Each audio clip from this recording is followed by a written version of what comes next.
Sebastian Yarrick cannot die, not because he's a space marine, not because of cybernetics, because the orcs of Armageddon watched him take a power claw to the arm, tear it off the war boss who swung it, attach it to his own stump, and keep walking. And they decided, collectively, that this man simply did not have their permission to stop existing. In the Warhammer 40,000 universe, when enough orcs believe something hard enough, it becomes physically real. So Yarrick lived, because his enemies needed him to. At almost the exact same moment in galactic history, Abaddon the Despoiler, first captain of the Sons of Horus, war master of Chaos Undivided, the man who has been trying to end humanity for 10,000 consecutive years, was holding a demon sword that tears reality like wet paper, watching Cadia break. Same decade, different corners of a dying galaxy. They never met. This is the war that never happened, and the only question that matters, which one of them wouldn't have walked away? Comment below. Yarrick only survives because his enemies believe he can't die. Is Abaddon the kind of man who believes in anything? Subscribe, because we're doing this properly. Sebastian Yarrick was supposed to die in the mud of a forgotten battlefield with a lace wound through the chest and a name nobody remembered. That was the career plan. That is the career plan for every Imperial Commissar who ever drew breath. Commissars are not supposed to be legends. They are supposed to be the man behind the line with a bolt pistol, reminding the men in front of the line that dying forwards is compulsory and dying backwards is career-limiting in a very final sense.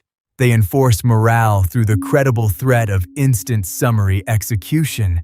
They are hated, feared, and buried without ceremony. Yarrick did all of that. Then Armageddon happened. The orcs came to Armageddon in 941. M41, the second war for Armageddon, under the command of Gazgkul Mag Uruk Thraka, a warlord of such improbable scale that he had essentially achieved full orc enlightenment. He had decided, correctly by orc logic, that he was the most important being in the galaxy and that everything else existed primarily as target practice. The planetary governor of Armageddon, a man named Hermann von Straub, responded to this existential crisis with the kind of decisive leadership historians later described as catastrophic cowardice. He retreated, he bargained, he failed, and Yarrick, who had been warning for months that the orcs were coming and had been ignored by precisely everyone with the authority to do anything about it, found himself holding Hive Hades with no reinforcements, no air support, and the full weight of a wah closing from every direction. What followed was a siege that lasted months. Yarrick held it. Not comfortably, not heroically in the way they make statues of. He held it the way you hold a tourniquet, white-knuckled, past the point where your hands stop shaking and just go numb 1 hour at a time. During that siege, an orc war boss took his arm. This is where the Yarrick legend starts. The war boss hit him with a power claw, a hydraulic, piston-driven industrial claw the size of a small vehicle that orc bosses use as their preferred method of opening Space Marine-flavored cans. It took Yarrick's right arm at the shoulder. By any physiological standard, the fight was over. He should have died from blood loss and shock in under 3 minutes. Yarrick killed the war boss. He then ordered the power claw surgically grafted to his own stump. Not a prosthetic, not a cybernetic replacement. The actual orc power claw, still warm, bolted directly to his shoulder. No clean surgery, no elegant interface, just metal, nerve, and the kind of command a human body obeys when it has no other options. The orcs watching this, and orcs were watching, because the war boss had been a large and important individual, came to a collective conclusion. This human killed our war boss, stole his claw, and kept fighting. That is, by orc standards, the most orky thing any non-orc has ever done. And orcs, who respect exactly two things, sheer size and the willingness to commit completely absurd violence in the face of every sensible alternative, decided that Yarrick was not going to die. Something that Orky didn't have permission to die.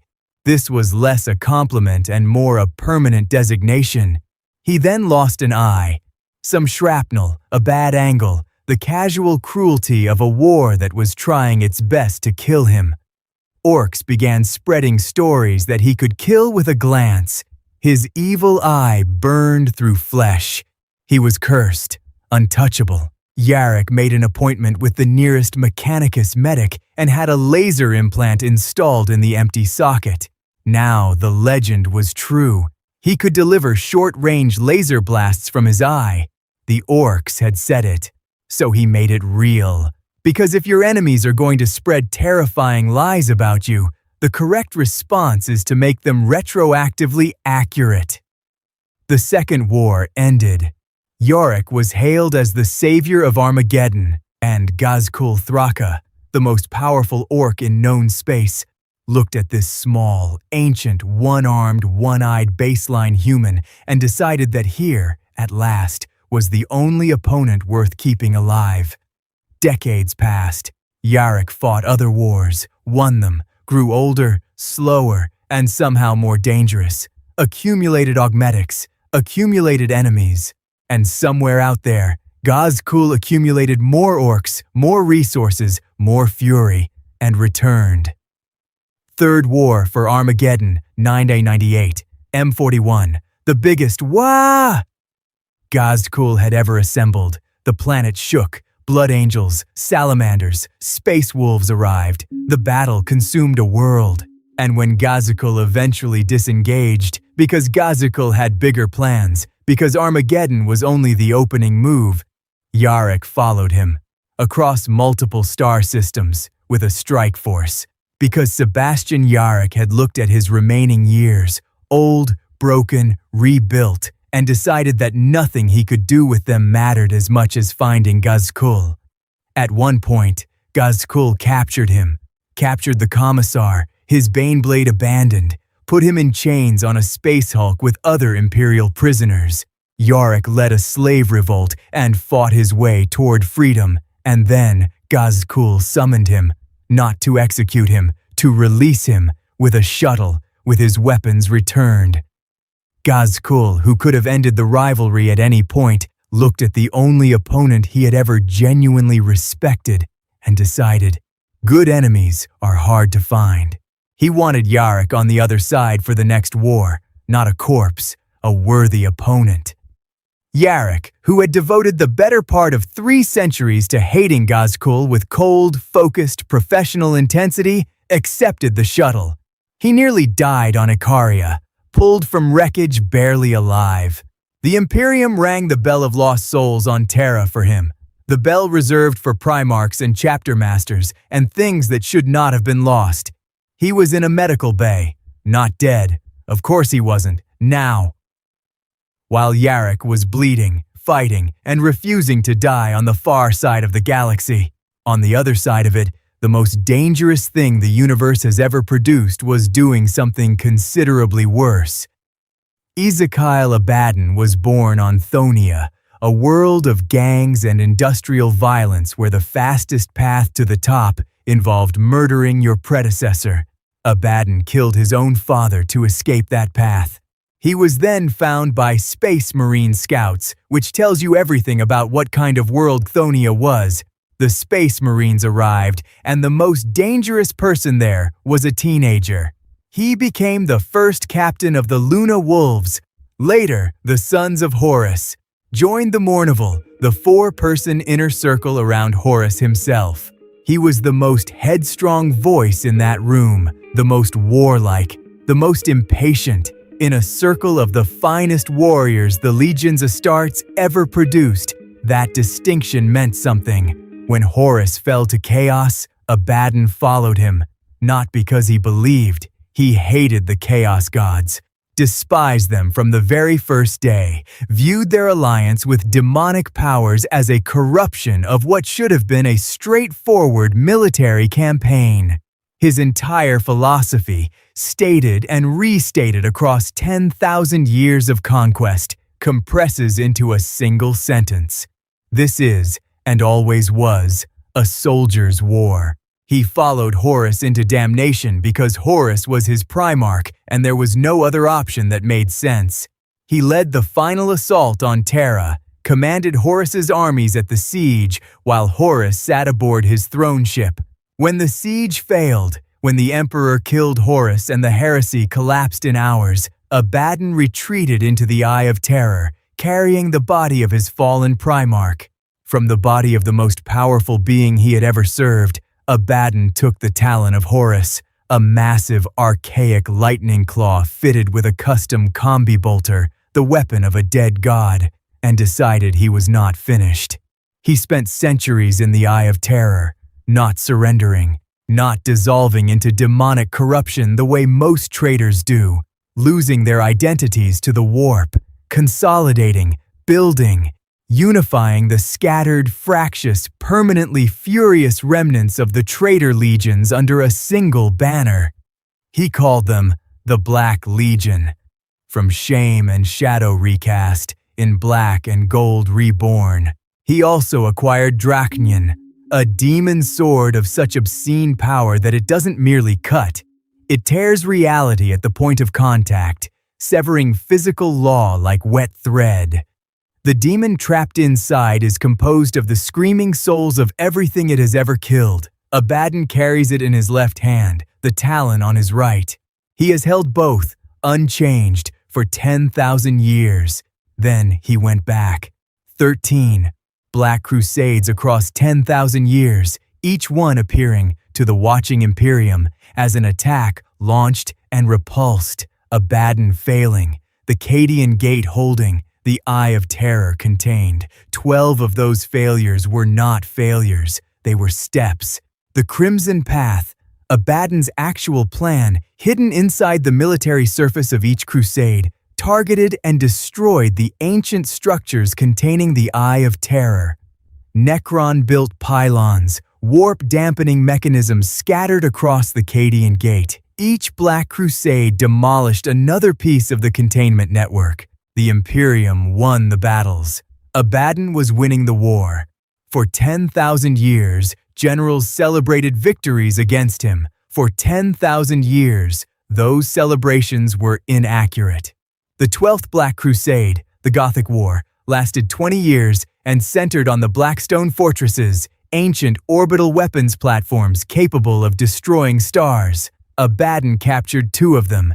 The Imperium considered it a strategic victory because they stopped him getting more. They were not wrong. They were also not understanding what he was doing. 999, M41, the 13th Black Crusade, the largest mobilization of chaos forces since the Horus heresy. Abaddon brought everything: Black Legion at full strength, allied traitor legions, demonic hosts beyond counting. Cadia stood.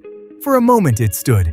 The fortress world that had guarded the Cadian Gate for 10,000 years held against an assault of impossible scale because the soldiers of Cadia had trained for nothing else their entire lives. Cadia stands, the defiant slogan of a planet that had never fallen. Then Abaddon drove a black stone fortress into Cadia's surface as a kinetic impactor. Cadia broke. The pylons failed, the Eye of Terror expanded, the Cicatrix Maledictum, the Great Rift, tore across the galaxy from the eastern fringe to the Cadian Gate, splitting the Imperium in half. 10,000 years of strategic patience expressed in one final catastrophic act. Abaddon had been losing battles for 10 millennia. He won the war in an afternoon. Here is what the calendar says. 998. M41. Third War for Armageddon. Yarrick holds a planet against Gajkul's greatest Wa. Space Marine chapters mobilize from across the Imperium. The war for Armageddon consumes resources, attention, and lives on a scale that bends the segmentum. 999. M41. 13th. Black Crusade. Abaddon destroys Cadia, opens the Great Rift, 1 year apart. One year, in a universe where wars last centuries, Yarrick was bleeding in the Armageddon system, while Abaddon was ending 10,000 years of containment. The Imperium was fighting both wars simultaneously. Stretched thin, resources split, attention fractured.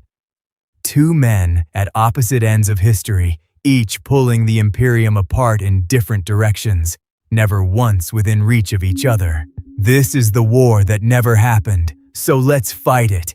Yarrick's real advantage is not his power claw, not his Baal Eye, not even 3 centuries of tactical experience. Yarrick's actual advantage is that his enemies decide, in advance, that he cannot be beaten.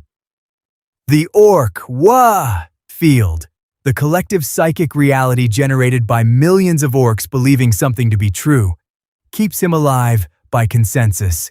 As long as enough orcs believe Yarrick cannot die, he doesn't. Abaddon is not an orc. Abaddon does not believe in Yarrick's invincibility. Abaddon does not believe in much of anything. He has served the Chaos Gods for 10,000 years while openly despising them. He has never once let faith interfere with calculation. Every enemy is a problem. Every problem has a solution. Apply sufficient force. The field runs on belief. Abaddon hasn't believed in anything since Horus died on that golden ship.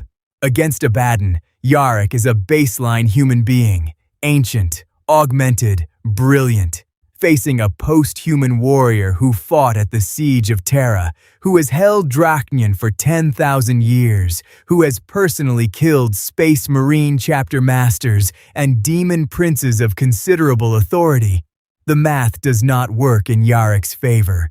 And yet, Abaddon has a weakness, not a gap in his armor, not a hesitation in his swing. His weakness is that he believes in exactly one thing with absolute certainty: the mission, not the gods, not the glory. The mission: destroy the Imperium, finish what Horus started.